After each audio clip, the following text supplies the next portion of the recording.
మన ప్రభు అయిన యేసు క్రీస్తు నామంలో కూడి వచ్చిన ప్రతి ఒక్కరికి వందనాలు తెలుపుకుంటూ దేవుని యొక్క సన్నిధిలో ఇది మనం మనతో మాట్లాడుతున్న మాటలను చాలా జాగ్రత్తగా గమనిద్దాం. దేవుని యొక్క మనం గుర్తు చేసుకుంటే ఇది మనతో మాట్లాడుతున్న మాటలు మనిషి యొక్క జీవితాల్లో పతనానికి దారి తీస్తున్న పరిస్థితులు ఎలాంటివి అంటే, మనిషిలో హృదయాలలో గర్వాన్ని తీసుకొచ్చుకొని వారి జీవితాల్లో అహంకారమైన మనస్సుతో నింపబడి వారి యొక్క పరిస్థితులను బట్టి పతనానికి వెళ్ళే పరిస్థితి కనబడుతుంది. దేవుడిచ్చిన ఘనతను, ఆ దేవుడిచ్చిన ఆ యొక్క మార్గాన్ని విడిచిపెట్టేసి వారి జీవితాల్లో లోక సంబంధంగా నడిపించబడుతూ తమ జీవితాలు ఆ యొక్క గర్వ హృదయమును బట్టి పతనానికి తీస్తుంది. అందుకే లేఖనాల్లో బట్టి నేను చెబుతున్న మాటలో, నాశనానికి ముందు మనిషి జీవితంలో ఏం నడుస్తుంది అంటే, ఇక్కడ ఏ పరిస్థితిలో ఉన్నదంటే, నాశనానికి ముందు మనిషి జీవితంలో గర్వం ఉంటుందంట. మనకు తెలిసిన మాటలే గుర్తు చేస్తూ ఉన్నాం. యెషయా గ్రంథంలో ఒక మాట ఉంటుంది, 14వ అధ్యాయం 12వ వచనంలో. అక్కడ దేవుని యొక్క సన్నిధిలో, దేవుని యొక్క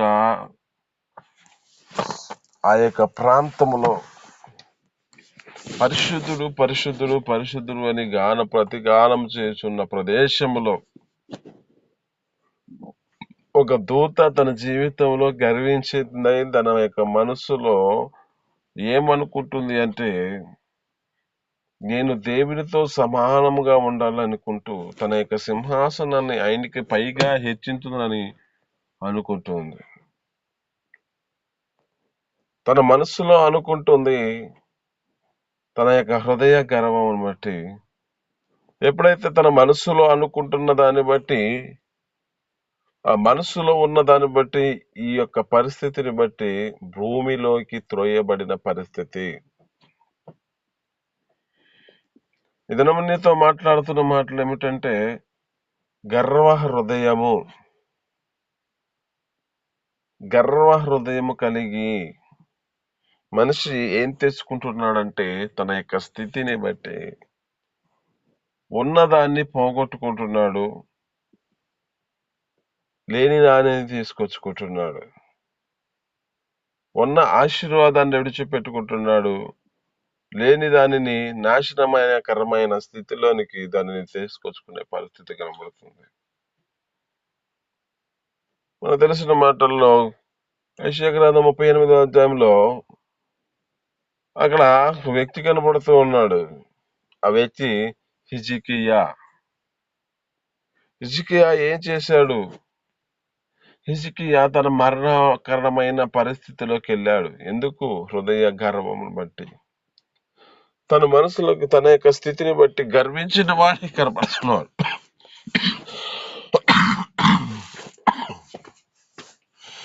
ఆ యొక్క వ్యక్తి ఆ యొక్క మనస్సున తన జీవితాన్ని జ్ఞాపకం చేసుకుంటే, మనస్సున తన యొక్క హృదయమును బట్టి గర్వించిన వాడిగా కనబడుతున్నాడు.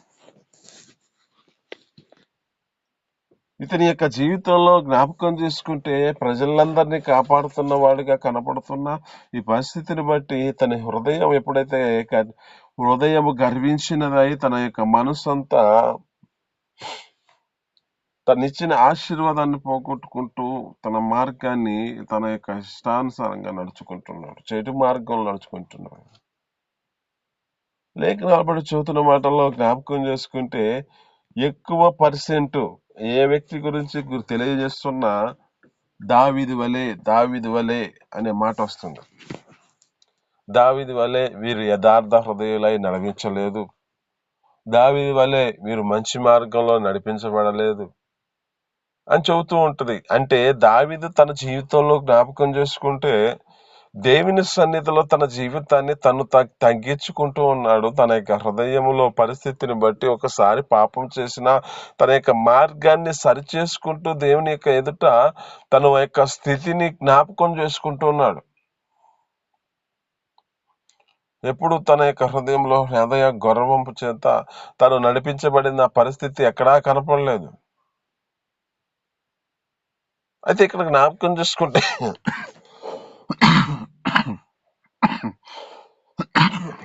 ఇక్కడ హిజ్కియా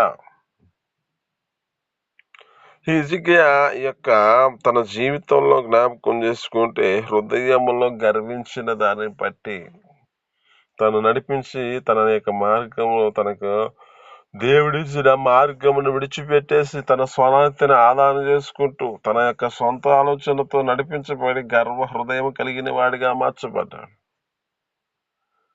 దాని పరిమాణం పొందుకుంటున్న పరిస్థితి కనబడుతుంది. అయితే ఇంకా దేవుని యొక్క లేఖనాలు విడచూతున్న మాటను బట్టి దేవుని యొక్క వాక్కులు యెషయా ప్రవక్త ద్వారా మాట్లాడుతూ ఉన్నాడు ఆ వ్యక్తితో. నువ్వు వెళ్ళి ఆ యొక్క వ్యక్తి దగ్గరికి వెళ్ళి ఆ వ్యక్తితో నువ్వు మాట్లాడు. మరణకరమైన పరిస్థితిలోకి వెళ్ళాడు. మరణకరమైన రోగం కలిగింది ఆ వ్యక్తికి.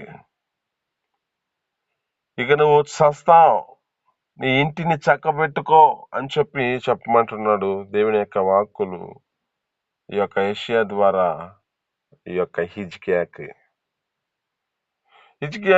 మాటలు తెలియజేస్తూ ఉన్నాడు. హిజ్కియాకి యొక్క మాటలు తెలియజేస్తున్న స్థితిని బట్టి తన యొక్క జీవితాన్ని జ్ఞాపకం చేసుకుంటున్నాడు హిజ్కియా. ఇదినం నీతో మాట్లాడుతున్న మాటలను బట్టి నీ జీవితంలో గర్విస్తే నీ జీవితంలో ఏ పరిస్థితుల్లోకి వెళ్తుందో తెలియదు. ఆ దేవుడు నీకు ఇచ్చిన ఆశీర్వాదాన్ని పోగొట్టుకుంటావు. ఆ దేవుడు నీకు ఏ పరిస్థితిలో నీ జీవితంలో నడిపించబడిందో ఆ ఆశీర్వాదాన్ని పోగొట్టుకుంటూ కానీ నీ జీవితంలో లేని దాన్ని తీసుకొచ్చుకునే పరిస్థితి ఉంటది.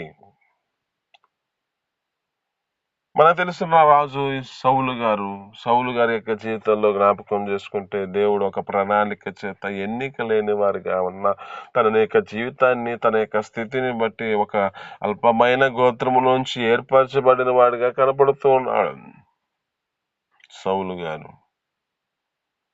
ఏర్పరచబడిన వాడిగా కనపడుతున్నాడు. కానీ తన జీవితంలో ఏ పరిస్థితిలోకి వెళ్ళాడంటే తన యొక్క జీవితంలో ఏం కోల్పోయాడంటే దేవుని యొక్క ఆత్మను కోల్పోయాడంట. ఎప్పుడైతే దేవుని యొక్క ఆత్మను కోల్పోయాడో, ఆత్మ ఎప్పుడైతే పోయిందో, దూరం అయిపోయిందో, తన జీవితంలో తనలో ఏం ప్రవేశించింది అంటే ఒక దురాత్మ చేర్చబడిందంట. దేవుడిచ్చిన ఆశీర్వాదాన్ని పోగొట్టుకున్నావు అనుకో, అది నీ జీవితంలో ఏ పరిస్థితిలో ఉంటదంటే మన దగ్గర ఆశీర్వాదము లేదంటే ఇక ఏదైనా మన జీవితంలో ఒకటి పతనం కారణానికి కారణం అవుతుందని మనం గుర్తు చేసుకోవాలి.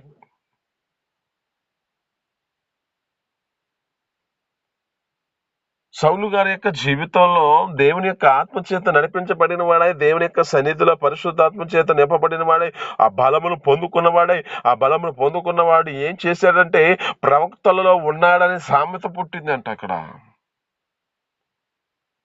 ఆ శక్తితో నింపబడ్డాడు. ఆ దేవుని యొక్క సన్నిధిలో ఆ వైరాగ్యం చేత నింపబడిన వాడై దేవుని సన్నిధిలో వారి యొక్క ప్రవక్తలలో కూడా ఉన్నాడని ఒక సామెత పుట్టింది. అంటే అతడు కూడా వాళ్ళలో ప్రకటన చేస్తున్నవాడిగా కనపడుతున్నాడు.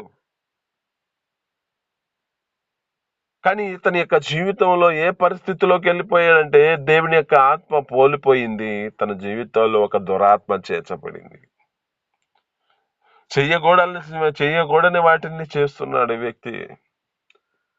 ఏం చేస్తున్నాడు అంటే ఈ యొక్క వ్యక్తి కర్ణపిశాచాల దగ్గరికి వెళ్తున్నాడు, శకునుగాళ్ళ దగ్గరికి వెళ్తున్నాడు, సోది చెప్పే వాళ్ళ దగ్గరికి వెళ్తున్నాడు.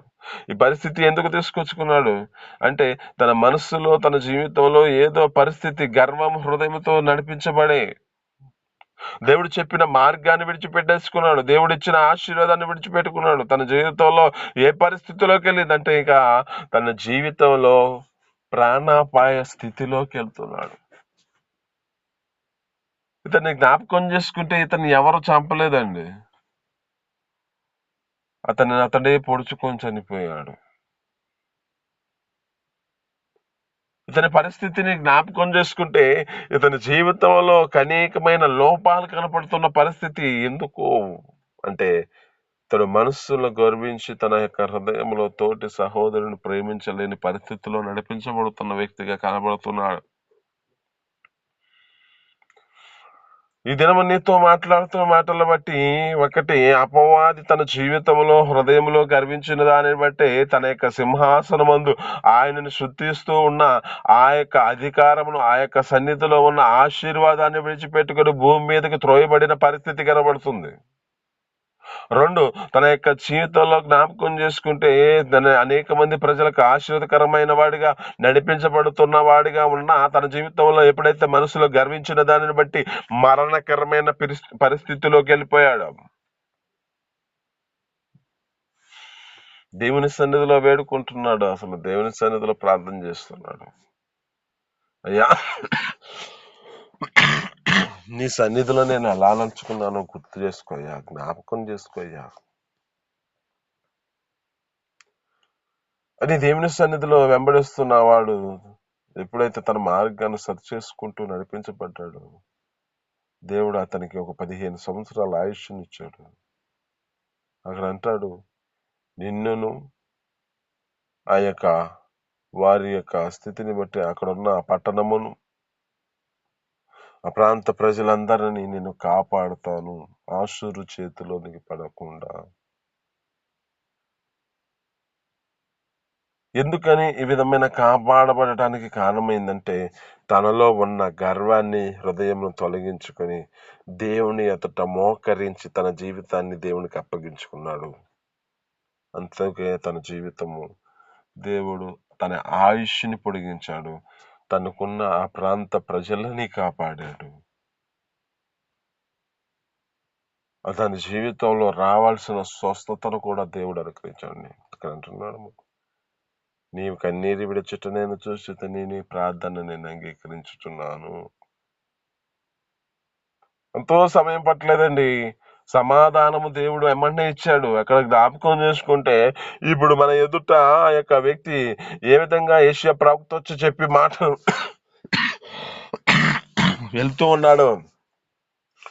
అతడు అప్పుడే నడిమిశాలకు వెళ్ళిపోయాడంట. అప్పటికి దూరం వెళ్ళిపోతున్నాడు. దూరం వెళ్ళినా ఇక దేవుని సన్నిధిలో ప్రార్థన చేస్తున్నాడు. ఇక హిజ్కియా ఎప్పుడైతే ప్రార్థన చేస్తున్నాడో దేవుడు మరలా తన యొక్క దేవుని వాక్కులు ఆ యొక్క వ్యక్తికి తెలియజేస్తున్నాడు, ఏషియా ప్రవక్తకి, మరలా నువ్వు వెళ్ళిపో, అతని ఎదుటికి వెళ్ళి నువ్వు చెప్పు అని చెప్పి చెబుతున్నాడు. ఇక నీకు 15 సంవత్సరాల ఆయుష్నిస్తున్నాను, నువ్వు కన్నీరు విడిచుతున్న చూసి నీ ప్రార్థన అంగీకరించున్నానని చెప్పు. ఆమేన్, హల్లెలూయా. ఇద్దరు నీతో మాట్లాడుతున్న మాటలను బట్టి మనస్సులో నీ జీవితం ఏ విధమైన పరిస్థితులు ఉంటున్నాయి? నీకు కలిగిన అధికారాన్ని బట్టి నువ్వు గర్విస్తున్నావేమో, నీకున్న హోదాను బట్టి నువ్వు గర్వించే పరిస్థితిలో ఉన్నావేమో, నీకు కలిగిన బలమును బట్టి నువ్వు ఆ యొక్క స్థితిని బట్టి గర్విస్తున్నావేమో, నీకున్న సంతతిని బట్టి నీ యొక్క జీవితంలో నువ్వు గర్వించే పరిస్థితుల్లో నీ జీవితం నడిపించబడుతున్నామో. ఈ దినము నీతో మాట్లాడుతున్న మాట, ఇచ్చిన వాటిని బట్టి నీ జీవితంలో నడిపించబడు, కానీ నీ జీవితంలో ఎప్పుడు గర్వ హృదయాన్ని నడిపించుకోగలవు. నీ జీవితంలో ఇచ్చినది కోల్పోయావంటే లేనిది నీలోనికి ప్రవేశిస్తుందని గమనించు. లేనిది నీ జీవితంలోనికి వచ్చిందంటే నీ పరిస్థితి ఇంకా పరిమాణం ఎలాంటిదంటే ఒక మరణకరమైన పరిస్థితిలోనికి తీసుకెళ్లే పరిస్థితి కలుగుతుంది. ఇదే నీతో మాట్లాడుతున్న మాటలు బట్టి, ఒకటి, అపవాది తన జీవితంలో త్రోయబడిన పరిస్థితి. 2, మనసును గర్వించిన దాన్ని బట్టి మరణకరమైన పరిస్థితి. 3, పరో యొక్క పౌలు గారి యొక్క జీవితంలో, సౌలు గారి యొక్క జీవితంలో ఏ పరిస్థితిలోకి వెళ్ళాడు? తనకన్నా సింహాసనం కోల్పోయాడు. తనకున్న ఆ యొక్క సింహాసనం అధికారంతో చేత నింపబడి తన జీవితంలో నడిపించబడిన వాడు దేవుని యొక్క ఆత్మను కోల్పోయాడు. తన యొక్క పరిస్థితి ఎలాంటిదంటే అసలు అసలు ఆ మనుషుని గురించి ఎంతగా బాధ చెందాడో తెలుసండి. దేవుని యొక్క సన్నిధిలో ఎందుకు నేను ఈ యొక్క వ్యక్తిని అభిషేకించానా అని బాధపడుతున్నాడు ఆ దేవుడు. పశ్చాత్తాపడుతున్నాడంట. ఎందుకు ఈ మనుషుని నేను సృష్టించానా, ఎందుకు ఈ మనుషుని ఈ విధమైన స్థితిలోనికి వెళ్ళిపోయాడా అని బాధ కలుగుతుంది. మొదటి ఆదికాలంలో జ్ఞాపకం చేసుకుంటే ఆదాము యవ్వల యొక్క స్థితిని బట్టి ఏ విధమైన పరిస్థితుల్లోకి వెళ్తే ఆ దినమున దేవుడు మాట్లాడుతూ తమ యొక్క జీవితాల్లో ఎంతగా వేదన చెందాడో. ఆ యొక్క వేదన ఎలాంటిదంటే తన జీవితంలో సంతాప పడుతూ ఉన్నాడంట, హృదయంలో నొచ్చుకుందంట. ఇప్పుడు మన యొక్క జీవితాల్లో మనకు పెంచుకున్న కుమారుడు గాని గొప్పగా చేస్తే ఆ గొప్పగా చేసిన మనుషుడు ఏ విధమైన స్థితిలోనికి వెళ్ళి మన మాట వినకపోతే ఎంత బాధ కలుగుతుందో. 8 సంవత్సరాల నుంచి పెంచి పెంచి పెంచి వారి జీవితాల్లో మనం ఒక గొప్పవారిగా ముంచిన తర్వాత ఆ మనిషి మన జీవితాల్లో మాట వినకపోతే ఎంత బాధాకరమైన పరిస్థితిలోకి వెళ్తుందో దేవుడు అంతగా బాధపడుతున్నాడండి మన కొరకు. యెషయా గ్రంథం 2వ అధ్యాయంలో ఉంటది, ఏమంటాడంటే నేను పిల్లలను పెంచాను, గొప్పవారిగా చేశాను, కానీ వారు నా మీద తిరుగుబాటు చేస్తూ ఉన్నారు. తిరుగుబాటు మన జీవితాల్లో ఎందుకు వస్తుంది? హృదయ గర్వం బట్టి, హృదయంలో గర్విస్తూ తమ జీవితాలు మరణకరమైన పరిస్థితుల్లోకి వెళ్తుంది. అక్కడ ఉన్న మాటలు జ్ఞాపకం చేసుకుంటే ఏమంటున్నాడంటే, అక్కడ ఉన్న మాటలన్నిటిని మనం జాగ్రత్తగా గమనిస్తే శ్రమ శ్రమ శ్రమ. ఎందుకు మనిషికి శ్రమ? ఎందుకు ఈ బాధ? ఎందుకు ఈ మరణం? ఎందుకు ఈ పరిస్థితి? అంటే మనిషి దేవుని మాట వినక తన స్వనీతిని ఆధారం చేసుకుంటూ తన యొక్క సొంత ఆలోచన ప్రకారం నడుచుకుంటూ హృదయ గర్వాన్ని బట్టి వారి జీవితాల్లో శ్రమల పాలవుతున్నారు. ఇది నీతో మాట్లాడుతున్న మాటలను బట్టి ప్రత్యేకమైన మాట ఏమిటంటే, హృదయములు ఎప్పుడూ గర్వించుకో. దేవుడిచ్చిన ధన్యతను బట్టి ప్రతి దినమును ప్రతి క్షణమును దేవుని స్తుతిస్తూ నీ జీవితంలో నడిపించబడు. నీకిచ్చే అధికారాలను దేవుడు ఇంకనూ సమృద్ధిగా అనుగ్రహించగలుగుతాడు. ఆ దేవుణ్ణి మర్చిపోతావేమో నీ పరిస్థితిని బట్టి. ఆ యొక్క సామెతల్లో అంటాడు, అయ్యా నాకు ఎక్కువ ఇవ్వద్దు, తగినంత చాలయ్యా, లేకపోతే నేను నిన్ను మర్చిపోతానేమో. అయ్యా నీ జీవితంలో నాకు అబద్ధాన్ని దూరం చేయ, నేను నిన్ను దూషిస్తానేమో. అసలు చూడు అక్కడ మాటలు బట్టి జ్ఞాపకం చేసుకుంటే, ఏబు గారు తన యొక్క జీవితంలో జ్ఞాపకం చేసుకుంటే తన కుమారుని కొరకు కూడా బలి అర్పించేవాడిగా కనబడుతున్నాడు. ప్రతి దినాన బలి అర్పిస్తున్నాడు. ఏ పరిస్థితిలో ఉన్న తన జీవితంలో ఏమాత్రము విడిచిపెట్టకుండా ప్రతి అరుణోదయంలో వారి యొక్క కుమారుల నిమిత్తమై ప్రతి ఒక్కరి జీవితంలో ప్రతి వారి కొరకై ఆయన బలి అర్పిస్తున్నాడు. ఉదయకాలన నీవు కూడా ఉదయకాలం నీ సన్నిధిలో మీ యొక్కకిచ్చిన కుమారులను బట్టి నీవు బలి అర్పించే విధమైన స్థితిలోకి రావాలి. ఈ స్తుతి నైవేద్యం నీ జీవితంలో ఒక బలిగా అర్పించుకోవాలి. ఈ స్తుతి చేయటాన్ని జీవితానికి శోభస్కరము. ఈ స్తుతి నీ జీవితంలో స్థితిని మారుస్తుంది. ఈ స్తుతి నీ జీవితంలో ఉన్న నీ యొక్క పరిస్థితులన్నిటిని మార్చి నిన్ను ఒక ఉన్నతమైన స్థితిలో నిలబెడుతుంది. ఆమేన్, హల్లెలూయా. ఏ జీవితాన్ని కలిగి ఉంటున్నావు? నువ్వు ఏ పరిస్థితుల్లో నీ జీవితాన్ని నడిపించుకుంటున్నావో దేవుడు నీతో ఈ దినమున ప్రత్యేకమైన మాట ఏమంటే, హృదయమును గర్వించొద్దు. గర్విస్తే నీకున్నది కోల్పోయే పరిస్థితి ఉంటుంది. హృదయంలోని జీవితం బాధపడకు. హృదయంలోని జీవితం ఎప్పుడు దేవునికి వ్యతిరేకంగా నీ మనసులో అనుకోవద్దు. ఎందుకంటే మనకి ఇచ్చినవన్నీ ఆయన కృప వలన మనకు అనుగ్రహించబడినాయి. ఆయన కృప లేకపోతే మనం ఏ జీవితాల్లో ఏం కలిగి ఉంటామంటే, దేవుడు అంత ధన్యత అండి, ఎంత యోగ్యతను మనకి ఇచ్చాడు. అన్ని జ్ఞాపకం చేసుకుంటే తగిన సమయాలలో ప్రతిదీ పనిచేయకపోతే ఏ పరిస్థితిలోకి వెళ్తాం? దేవుడు సృష్టించిన వాటిలో ఒకటి గాలిని ఆపేస్తే ఏ పరిస్థితిలోకి వెళ్తాం? దేవుడు సృష్టించిన వాటిలో నీటిని ఆపేస్తే ఏ పరిస్థితిలోకి వెళ్తాం? దేవుడు సృష్టించిన వాటిలో సూర్యుడిని ఆపేస్తే మన జీవితాల్లో ఇంకేముంటుంది? ఇది నీతో మాట్లాడుతున్న మాటలు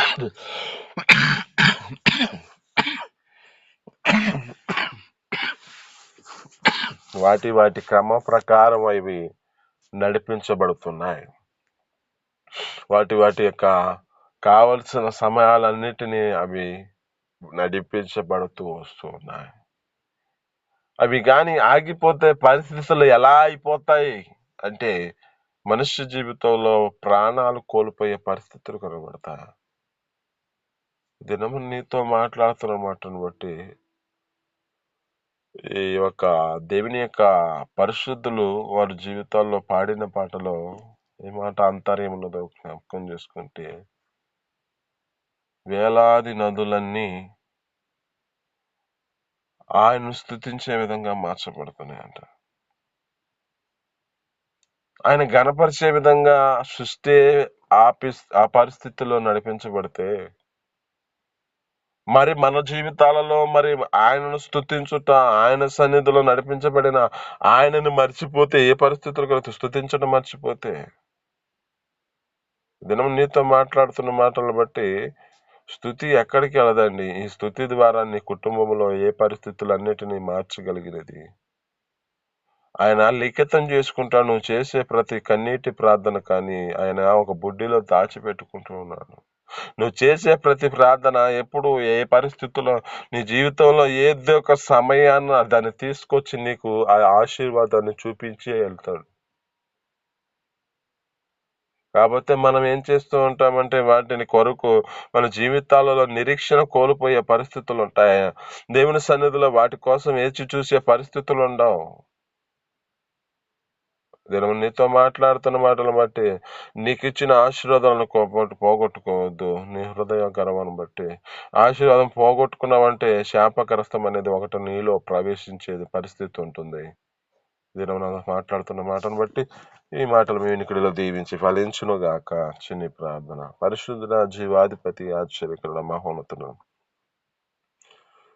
ఆశ్చర్యకరుడానికి వందనాలు స్తోత్రాలు తండ్రి, కృపతో జ్ఞాపకం చేసుకోండి. ఈ దినమున మనం మాట్లాడిన మాటలు బట్టి నీ స్తోత్రాలు తండ్రి, ప్రత్యేకమైన మాటలు మాట్లాడారు. అయ్యా మా జీవితాల్లో హృదయంలో మేము గర్విస్తున్నామేమో, గర్విస్తే మా జీవితాల్లో ఉన్న అయ్యా నా తన్ని మాకున్న దాన్నితనం మేము పోగొట్టుకుంటాం. మీరు మాట్లాడిన మాటలను బట్టి నీ స్తోత్రాలు అయ్యా, మాకు గుర్తు చేసిన దాన్ని బట్టి నీ స్తోత్రాలు తండ్రి. అయ్యా నా తల్లి లూసిఫర్ నా తండ్రి, అయ్యా నా తండ్రి నీ సన్నిధిలో స్తుతించవలసిన వ్యక్తి అయ్యా నా తండ్రి, ఏదో నక్షత్రమా ఎక్కువ కానీ ఎలా కిందకి పడిపోతుంది అంటున్నాను. అయ్యా నా తండ్రి, అది మనస్సులో గర్వించి తన జీవితంలో ఏ పరిస్థితుల్లోకి తీసుకొచ్చుకుందో అయ్యా నా తండ్రి మీరు జ్ఞాపకం చేసుకుని మా జీవితాలు అలా ఉండక సన్నిధిలో అయా నిత్యము నీ యందు భయభక్తులుగా నడిపించబడుతూ మా యొక్క హృదయాల్లో ఎలాంటి గర్వానికి చోటకుండా కృప చూపించి సహాయం చేయండి. దేవాన తండ్రి, హృదయ గర్వం బట్టి మరణకరమైన పరిస్థితులకు వెళ్ళిపోయిన హిజ్కియా వల్లే మా జీవితం ఉండకూడదు తండ్రి. కృపతో జ్ఞాపకం చేసుకుని మా జీవితాలను తండ్రి అయ్యా నా తండ్రి కృప చూసండి నా తండ్రి. మేము హృదయంలో గర్వించుక మా జీవితాలను మాకు ఇచ్చిన నా తండ్రి అధికారంలో అయ్యా నా తండ్రి మా జీవితాల్లో బట్టి మేము వాటిని బట్టి నా తండ్రి స్తుతిస్తుండే ఉండే కృప మాకు దయచేయండి. అయ్యా నా తండ్రి మీరు జ్ఞాపకం చేసుకోండి. నా తండ్రి రాజుగా ఏర్పరచబడిన వాడిగా కనపడుతున్నా ఆ రాజుగా నడిపించబడుతున్న వాడిగా ఉన్న తన మనసులో ఏ పరిస్థితుల్లోకి వెళ్ళిపోయాడు. తన హృదయంలోని సన్నిధిలో తండ్రి సాహసించిన తండ్రి బలపించే పరిస్థితికి తీసుకొచ్చుకున్నాడు. అయ్యా నీ సన్నిధిలో చెప్పిన మాటను అంగీకరించలేని పరిస్థితిలో నడిపించబడిన పరిస్థితిని బట్టి తనకున్న సింహాసనాన్ని కోల్పోయాడు. తన జీవితంలో పొడుచుకునే పరిస్థితిలోనికి వెళ్ళిపోయాడు. తన జీవితంలో ఒక దురాత్మ చేర్చబడిందని చూస్తున్నాం. అయ్యా మా జీవితాలు అలా ఉండక నీ సన్నిధిలో మీ ఆత్మ చేత నింపబడి అయ్యా మీ సన్నిధిలో మా తండ్రి నీ యొక్క ప్రకటనలు మేము ప్రకటిస్తూ అనేక మందిని నీ వైపుకు తిప్పే కృపను మాకు దయచేయమని యేసు పరిశుద్ధ నామమున అడిగి పొందుకొని జీవిస్తున్నాం తండ్రి. ఆమేన్.